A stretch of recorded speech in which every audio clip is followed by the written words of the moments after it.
This is NHI Notables with Ernesto Nieto, recorded at the National Hispanic Institute in Maxwell, Texas.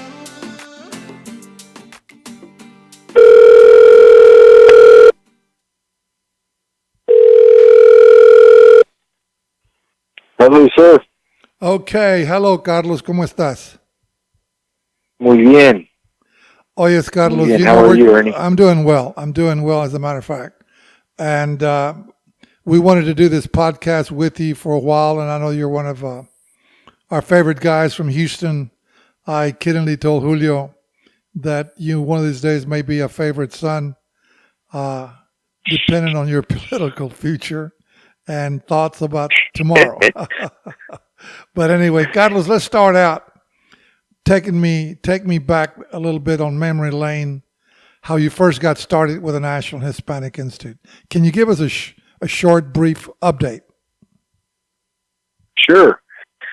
So, Ernie, just thank you for having me on. The National Hispanic Institute has been a part of the family since I was about, I think, 8 years old. My sisters both went to Milby High School, which is in near your old neighborhood here in Houston's East End. And they were recruited to participate in the YLC. And at that time, they would go to meetings at St. Thomas University. That's true. And of course, I would get to go along as the annoying little brother.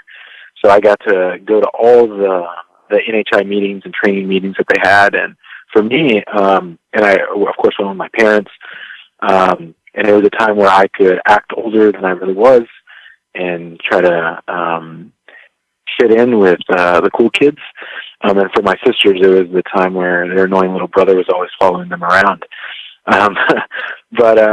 So for me, it's always been a part of the family. And when it was my turn to be a part of what was then called the Young Leaders Conference, now the Great Debate, it was a no-brainer that I would participate. And that's, I guess, that was the start of the NHI journey for me.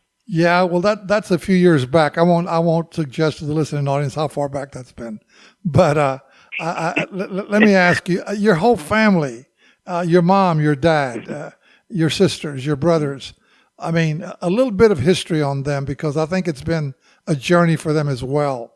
That goes beyond NHI. Can you give us a little background on that? Sure. So my family were immigrants from the Texas border. My parents were born in Tamaulipas. And from the moment that they had my two youngest sisters, they had the great responsibility and burden of having to take care of my mom's side of the family, her brothers and sisters. So instantly my dad went from being a father of two to a father of about 5. And so he made the journey to Houston, and with the family, and him and my mom made the decision that they were going to raise everyone as their own, all the kids, all the who are now my aunts and uncles, but look to my parents as mom and dad. Yes, absolutely. In addition to our kids. And so, how many brothers and sisters do you have? And all of them are college educated. Am I not correct? Right. So I have 5 brothers and sisters, 2 older sisters, then me, I'm the middle. And then I have a younger brother and a younger sister, and we've all participated in NHI programs, and we all have graduated from high school and graduated from college, and my sisters have started their own families. And for my parents, I think this journey from being, middle school educated to then seeing all of their kids graduate from high school and then graduating from college has been, I think, unreal in many ways, because I don't think they could have ever dreamt that something like this would have ever happened to them. Well, I think that speaks volumes for the values of your parents and their dedication to the work ethic. And all of you have always been outstanding young people. I was just wondering, just out of barrio curiosity, all of you went to Milby? No. So only my 2 oldest sisters went to Milby. I went to a local elementary school in my neighborhood, and then in 4th grade, I got selected to be in the Vanguard program at a really great elementary and middle school Starting from when I was in fourth grade, I had to ride the bus from the southeast side of Houston all the way to the Galleria. Okay. So I think I was the third bus stop in the morning. So my day when I was in fourth grade started at about like 5:30 in the morning to get to the bus stop at 5:50, 6 o'clock. And then I was the third bus stop, would go all the way to the Galleria, go to school, and then jump on the bus, and I'd be home, I think by like 5:30, and do my homework, and it would continue. And I think what I remember the most about, and I did that from fourth to eighth grade, and then in high school I went to a magnet school near Memorial Park. But what I remember about being little and having to like wait at the bus is that my mom would be the person who taught me, or she would quiz me for the spelling test every day. So we'd be there. It was really dark out, still in the morning, and she would be quizzing me. And it wasn't until I was a lot older that I realized like that maybe both of us were learning. So she was quizzing me on these words and this vocabulary that she, as a Spanish-speaking mom, didn't know and was learning herself. So I think it's only later in time that I realized that it was as beneficial to her to be teaching me and quizzing me as it was to me. So just a couple of quick questions. Where did you go to college? So I went to George Washington University in Washington, D.C. So essentially, you're back home over there, right? Being down in D.C. Yeah. Now that I'm back for my second tour of duty in Washington, D.C., it's been a change, but it's been great. Well, let me ask you kind of a reflective question.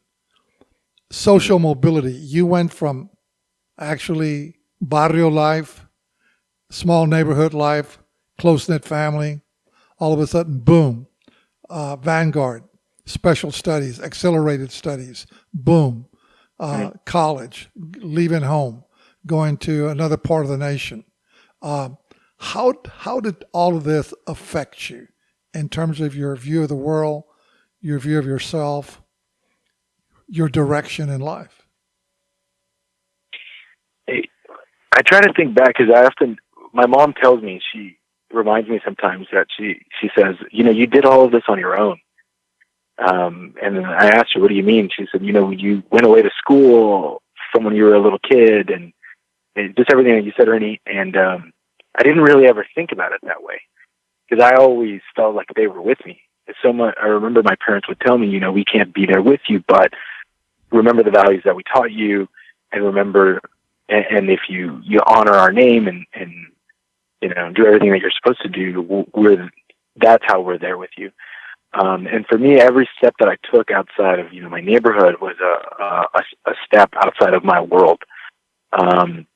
It actually, and my parents always reminded me, don't think less of yourself. You deserve to be there, especially if you're working as hard as you are. And so a lot of it was adapting to situations that I had never encountered and often watching and observing and then mimicking some of those things. Absolutely. That in a way that aligned with my values and then kind of faking it until I felt comfortable. I'm not going to ask you what faking it means because I don't know what it means, but we'll get into it. Just kind of going along, like something. Going along with the crowd sometimes, yeah. Yeah, just like, like as a English as a second language speaker, I remember one time I called a friend and her mom answered the phone and my friend wasn't there. And so she said, oh, so-and-so is out of pocket. I mean, I had never heard that phrase before in my life, out of pocket. I never heard that phrase before. So I called back and my friend picked up the phone. She's like, hey, I need to talk to my mom. She said that it seemed like you didn't know what the word out of pocket, or the phrase out of pocket was. I was like, no, I have no idea what that means. What does that mean? You literally visualize someone outside of a pocket, probably.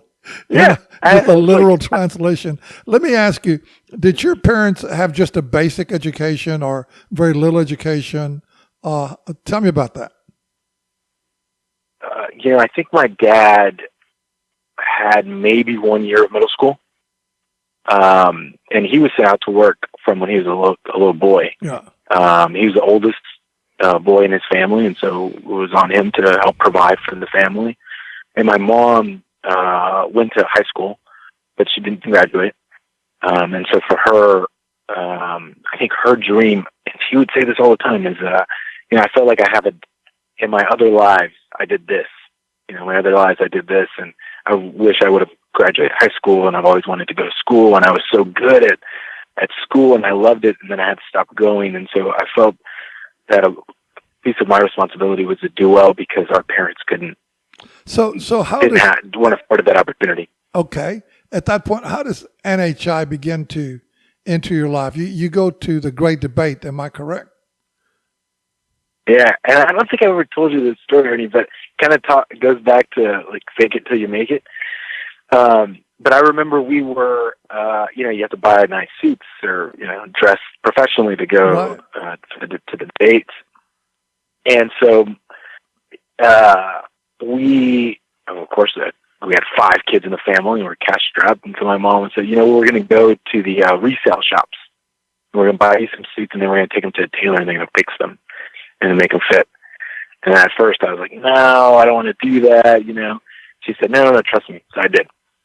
So we went, and then we did exactly what she said, and I was the best dressed guy, for all the debates. And this was one of those things that is imprinted on me, because it doesn't matter if your stuff is new or old. It matters how much, how well you can feel comfortable in your skin and the confidence that you have with what you have.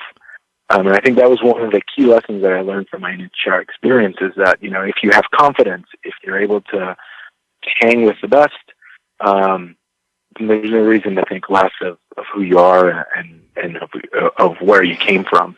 And those two things have been valuable to me in everything I've ever done. Did you end up going over to Austin College? Is that the tournament you went to, the NHI Great Debate? Yeah, we went to the Great Debate in Austin College, and back then, and maybe it's happening again, but Houston was a powerhouse. I think we were just beginning to dominate the Great Debates. And I think my first year was the first year we came within 30 points, and we lost by 32 points. But I was in cross-examination, had great coaches, and it was, I think, my first time being away, in a college setting, in a college dorm, right? And feeling that kind of pressure, that the atmosphere that's created there at the Great Debate. And did you say Houston won or Houston lost?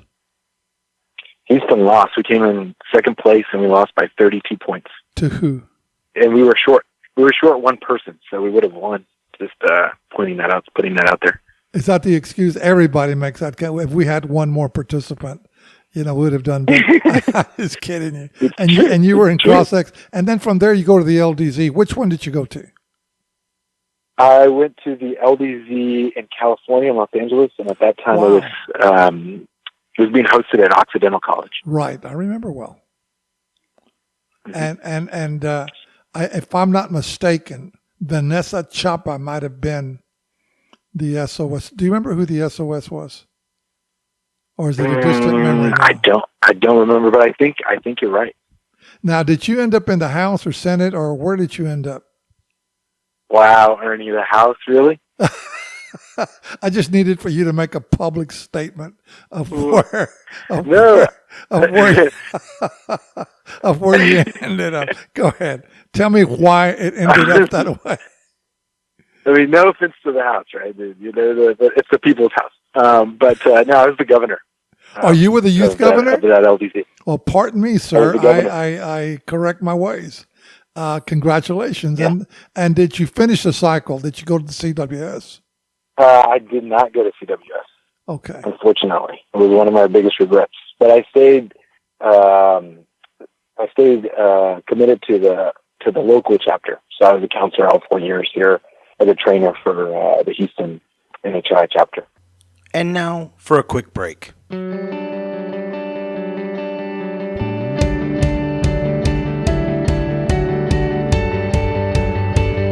The National Hispanic Institute is an organization with a 37-year history of working to change the social narratives of our young Latinas and Latinos to help them envision a new America, a new Latino community, a new direction, and a different kind of culture.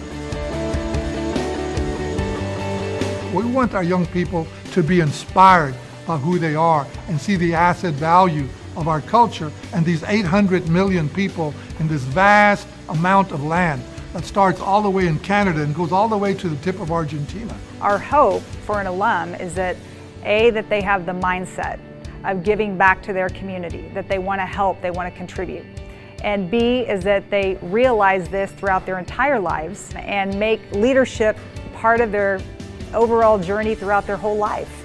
The National Hispanic Institute has been part of my life for as long as I can remember. It has literally educated and re-educated an entire generation or two now of young Latinos and their allies around the country, around the world, to think about our community and think about our role in the community as being change agents and ultimately in advancing the cause and the needs of our community.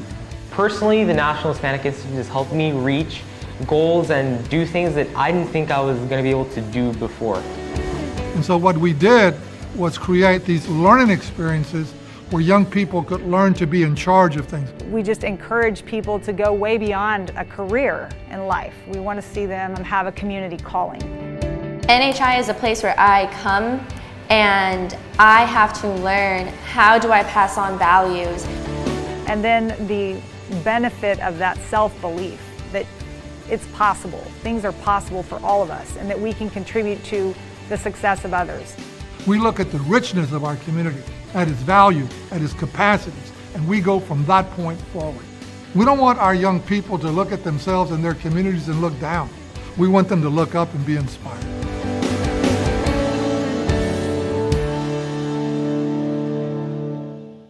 And now back to the conversation. I know you've been one of our most involved alumnus, or should I say alumni, of in terms of the plural. And I know you've been very committed to the Houston program as much as your parents and your sisters and your brothers. I mean, the entire family has always set out like a shining light out there, an example and the testimonies that are paid to what happens to families that do things together. I think if there's an underscore, an emphasis, that would be about the Paz family, and it remains today. And as you well know, we recognized your mother at Celebración for her commitment to this process.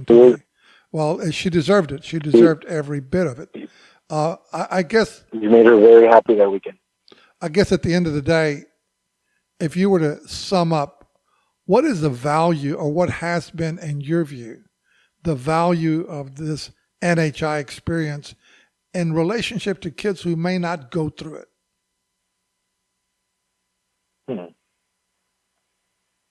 It's that's a really good question, and I think about that all the time because we're often in schools and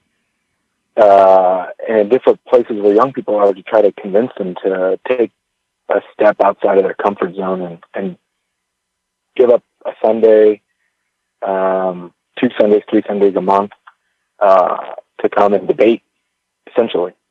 But the value, I mean, for me as someone who's given so much time to kind of create a program here locally, it's a different kind of community. And I look at it in two ways. One, I look at what we're able to do with parents. I often talk to parents and I tell them, your kids are teenagers right now, and that's so tough for you to find a way for you to connect with them. And this is one way. I mean, for young people, it's a challenge. It's the value of a challenge, and the value in pushing yourself to do something that is above and beyond. Once you're able to make that choice to say, you know what, I'm going to stay here.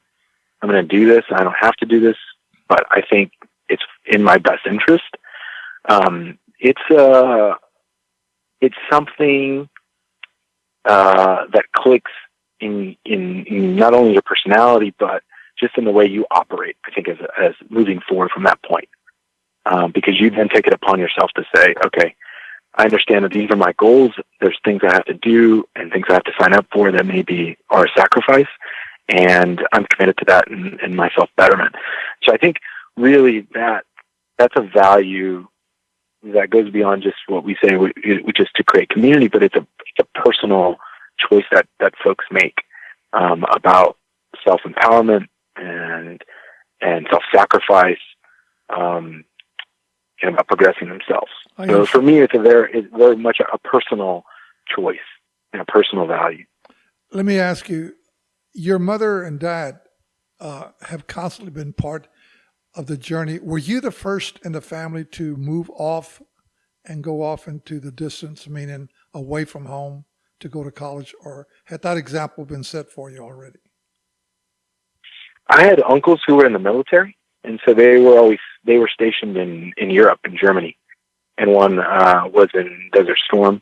So I feel like that idea of being far away from home and the sacrifice of not seeing your family was there as I was a young person, but the education journey that I made was different from I feel like theirs, because I had the choice, right, essentially to go far away to study, and the privilege, and I took it, and so I was the first to do that.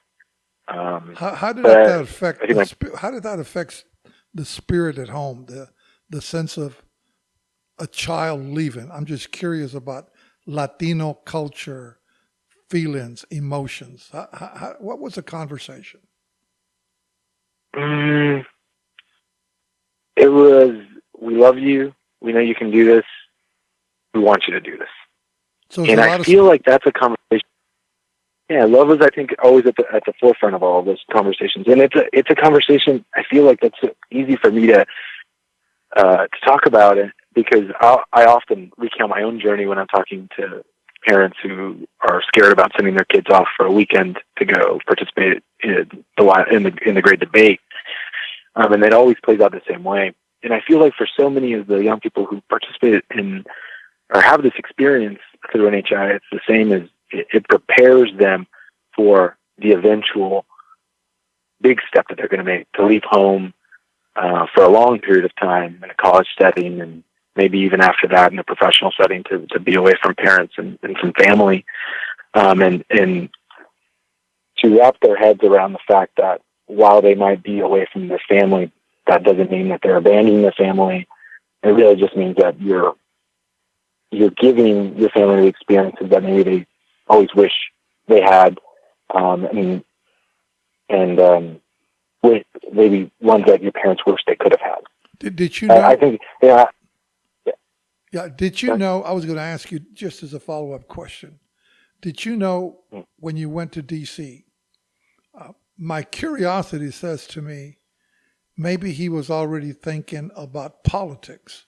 Maybe he was associating the geography or the location with something in the back of his head. Did you know that you were going to be arriving in an environment that was not usual to your upbringing? I think the choice was there. I mean, I always liked politics, and NHI, I think, kind of breeds these little politicians and public speakers. And I remember the leader of the NHI program when I was in it would say, "Carlos, oh, you're such a little politician." So I think that idea was always there, and the idea of being in D.C. and in the nation's capital certainly was, like, I think, one of the key selling factors for why I wanted to go to D.C. and to be there.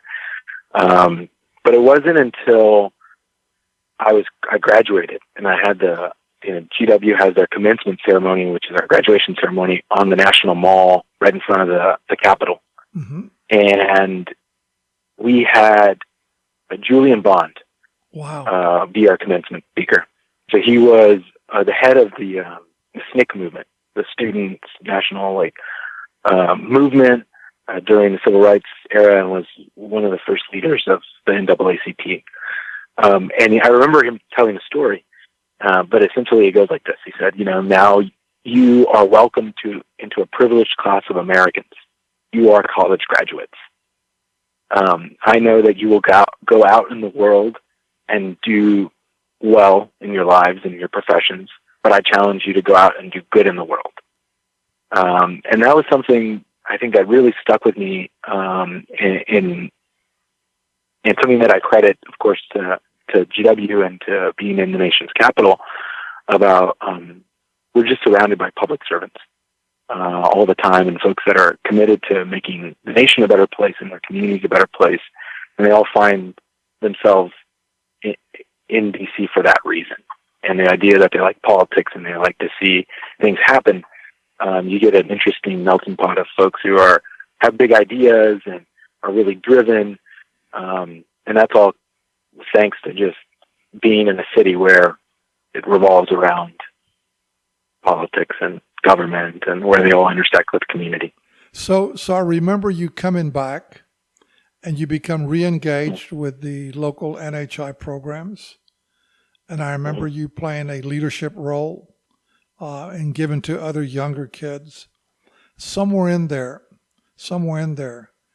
politics begins to emerge, and you join, if I remember correctly, eventually you join Congressman Green's staff. Am I correct?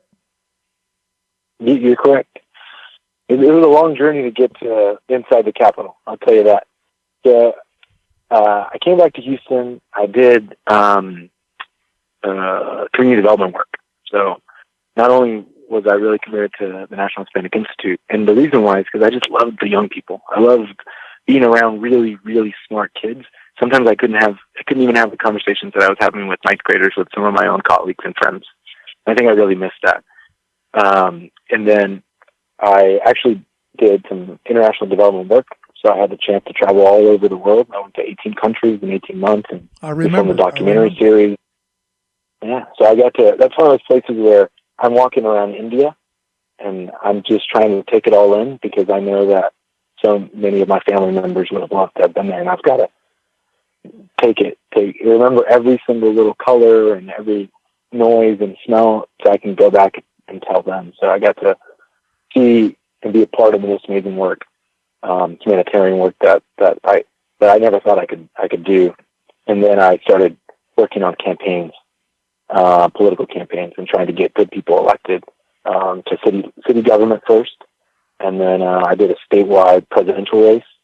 And then from there decided that I wanted to make the move back to Washington, D.C. And I had some great support and friends that encouraged me and let me stay on the couch and connected me with the right people. And then I ended up working for Congressman Gene Green here, who represents the neighborhood that you grew up in and the neighborhood that I grew up in as well. So that was a real privilege. And so you go there, but then you leave and you take a job with the Congressional Hispanic Caucus and eventually become their communications director. Am I correct? That's correct. I worked for Gene for 10 months, and he's a great boss and able to stay committed to the neighborhood that I grew up in and still talk to the people that, like our community leaders, and address their concerns and try to move the needle forward here. The opportunity came up to work with the Congressional Hispanic Caucus. And at this point, I think where we are in the political landscape and with our current administration and the stance they took in so many different issues that affect our community, I felt like the Congressional Hispanic Caucus was where I wanted to be and where I can really make a difference, especially the fact that we're Democrats are in the minority, and a lot of what we're doing is setting a narrative and messaging how the decisions that are being made in Washington are impacting the regular person who's trying to pay for their kids to go to college, who are working several jobs to get ahead, and that's where I wanted to be. And luckily, I got the interview, and I got the callback interview. And actually, I'll tell you a funny story. I got the callback interview, and then I didn't get the job, Ernie. So I didn't get the job initially, and then about 3 weeks in, they called me back and they said, we made a mistake, and we think you're the right person, and we'd love to have you on the team. So at that point, I said, okay, let's do this. So we can call the first time fake news, right? And and then the next time it was real news. A couple of, give me a time frame. So let's take Carlos Paz as an 18-year-old. First, we know that as a 14-year-old, the journey is NHI, Great Debate, LDZ, building that local community of NHIers, volunteering, being a head coach, being a very visible participant in the lives of young people. Boom, you go to college, you're at George Washington, you graduate, you're in the mall, you listen to Julian Bond, you travel the world, you see 17 nations or thereabout. You take all this in. How old are you now, if you don't mind me asking? Between the time that you graduate from college to now, what kind of time period are we talking about? So I graduated when I was 23, came back to Houston, worked for this community development nonprofit for about 3 years. That puts me at 26, 27. Decided to go make the jump to do international development and travel. At that point, I'm 28. Go back and work in local campaign politics. I'm 30, and then make the jump to DC when I'm 31, and now I'm 32 years old, and I'm working for the Congressional Hispanic Caucus. And now, and where we are now, I'm 32, having this phone call. Let me increase the level of difficulty of my inquiry or my questions. Mm-hmm. Sitting where you sit from DC, as Latinos, do we have a voice, or are we just a market? Are we just a consumer market that votes? That is a very interesting question. And I'm going to give you a very straightforward answer, is that we do have a voice. And what's really, really cool about being at the Hispanic Caucus right now is we're at this point where not only do we have a voice, but we're getting to a point where we have real power. And there's a difference between the two. So we're able to talk and people listen, which is very important. So we have press conferences and put out statements and all the nuts and bolts of that. But the power comes in are you in places within Congress where you can leverage your voice and your position to create change? And where the Hispanic community is right now is that we're at a very pivotal moment where we are gaining those positions of power. We have more leverage and are using our voice in a much more effective way. All that to say, it's really cool to be there right now because all of this is coming together. If we're doing that, why aren't we scoring victories with DACA?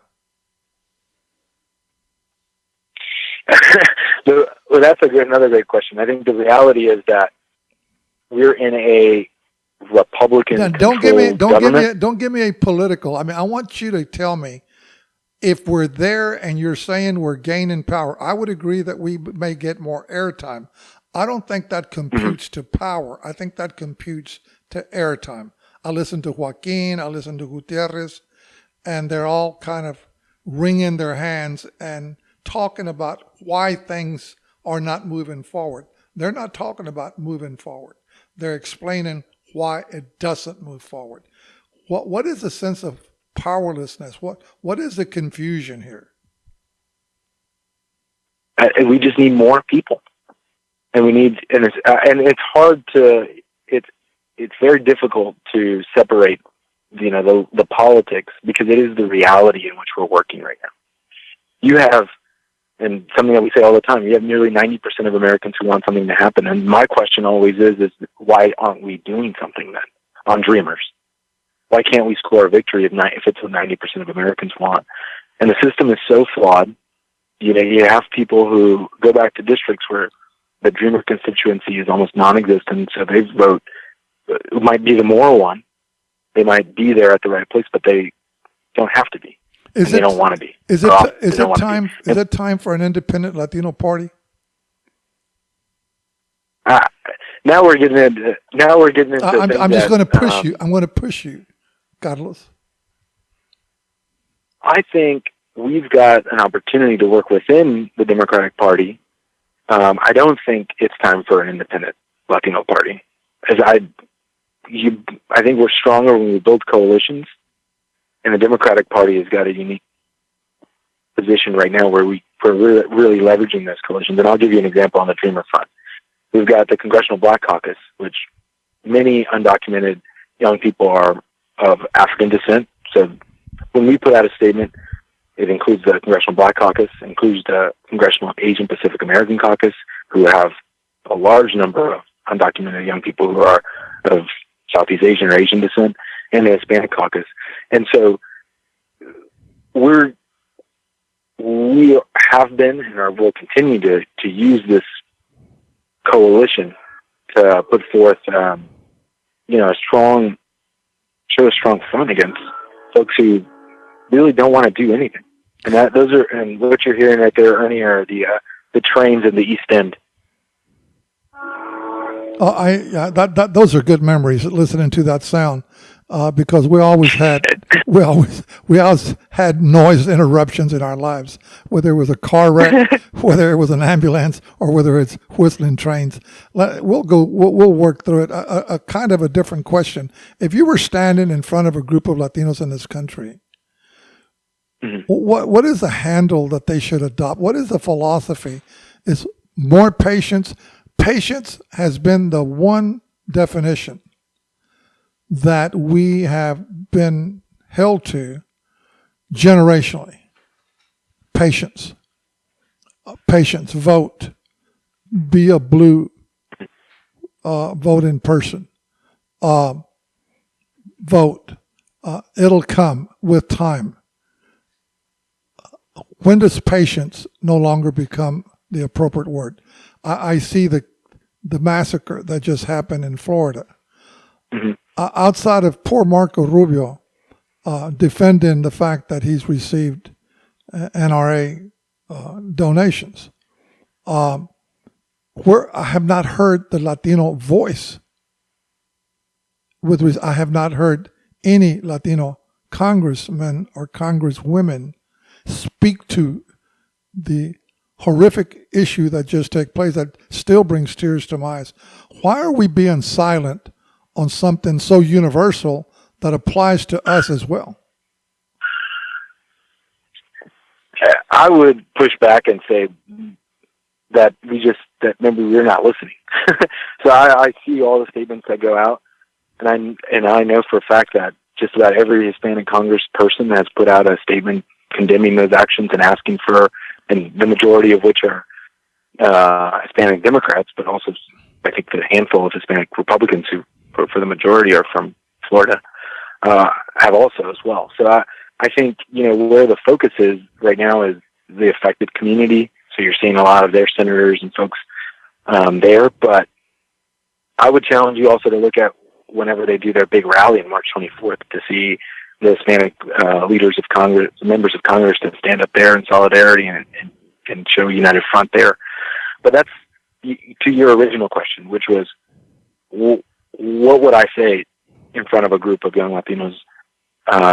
And you also brought up like patience being something that's been, I wouldn't say a value, but a predominant, I think, modus operandi for many Latinos. I would say vote often and regularly. Not only that, but get every single person in your family to vote and to ask for more, right? To ask for more from elected officials. They spend an exorbitant amount of money to try to reach voters. And if you're going to give them your support and you believe in their agenda and their issues and you believe that they're going to represent you, and when they don't do that, you need to hold them accountable. And that is what moves folks forward. So even if it's 5 people continuing to call your congressman and asking for something, asking for them to take a position and being adamant about it and holding them accountable, that's what moves the needle. And I've seen it firsthand. And it's working now with the Women's March, with Dreamers, United We Dream, and the organizers, the young immigrants. are the people that are leading Congress. So are you suggesting that maybe there is no place for a conservative voice in the Latino community? Is there no place for a conservative voice in the Latino community? Yeah. In other words, I'm not saying. Go ahead. I'm saying I'm not saying that. I'm saying if that, because to that is to cast out, what I think arguably, I think polling puts it at like half of the Latino community, or 70%, 30% of the Latino community. And it's based on issues like abortion and things of that nature. Yeah, I understand. I think there's a place for it, but I think there's also a place to say, what is in the best interest of my community? And if you look at it that way, Republicans' vote is not in line with what's in the best interest of the Hispanic community, in my opinion, my personal opinion. But I'm not going to say, I think some of that divisiveness and some of this idea that we can just, we should cut off a part of the way our community thinks about things is not the path forward.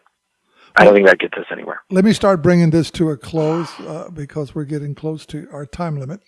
I'm getting the signal from our sound engineer. You didn't know that Julio wears multiple hats here at the office. I think we all do. I think we're drivers, we're sound engineers, lecturers, presenters, theorists, politicians, and so forth. Let's talk about Carlos tomorrow. Am I hearing that someday Carlos will run for the U.S. Congress, maybe, or maybe for public office in that quadrant of the state called Houston? Am I?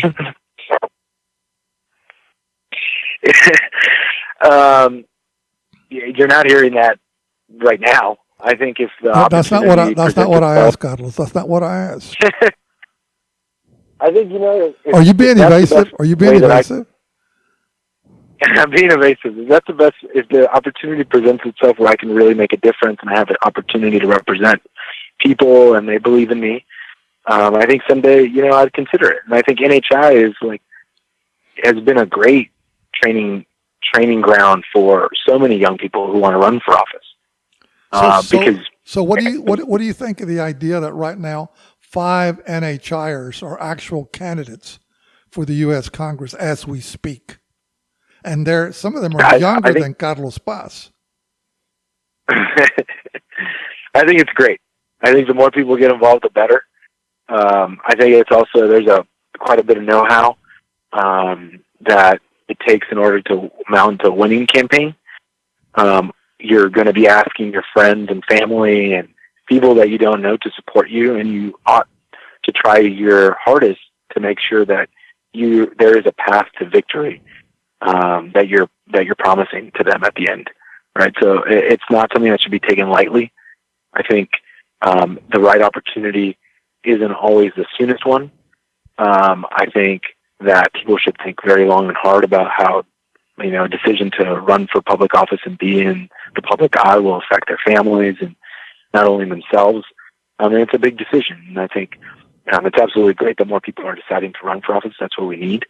But I also hope that folks have got a great plan for themselves and for their campaigns that ultimately at the end will result in them in a victory. Well, Carlos, I'm going to tell you, I know that I've watched you develop. You know that you're held closely in our hearts of both Gloria and me. We have admired you for years and your work. I need to end with a final question. You're in front of a group of young people, and you want them to believe in something in this country. One of the issues that we run across all the time is the fact that we're often seen as aliens in our own nation. We're seen as minorities or people of color and people who live on the fringes of American society. And those become discouraging labels to our development. If you were to ask young people, if you were to guide young people and relabel in themselves and redefine in themselves in the context of the American experience, what would be your 3 top recommendations? Geez, Ernie. And I clearly did not get these questions in advance. You're putting me on the spot. This is a big question. I think the top three things for young people is